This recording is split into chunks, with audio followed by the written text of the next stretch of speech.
Welcome back. अहम खबर आहे अवास शेयर कंदासीं। चीन की क़यादत तरफ़ा सिहतयाबी जा पैगाम मिलण ते ख़ुशी थी आहे। इहो चवण आहे सदर आसिफ अली ज़रदारी जो।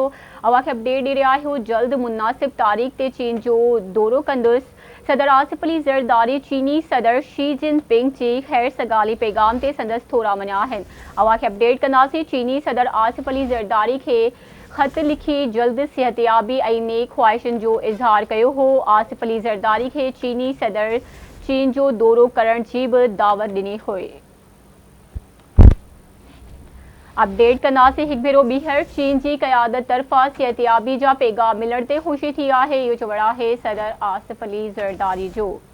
ख़बर अवां सां शेयर कंदासीं। जल्द मुनासिब तारीख़ ते चीन जो दौरो कंदुसि। सदर आसिफ अली ज़रदारी चीनी सदर शी जिनपिंग जी ख़ैर सगाली पैगाम ते संदसि थोरा मञा। चीनी सदर आसिफ अली ज़रदारी खे ख़त लिखी जल्द सिहतयाबी ऐं नेक ख़्वाहिशनि जो इज़हार कयो हो।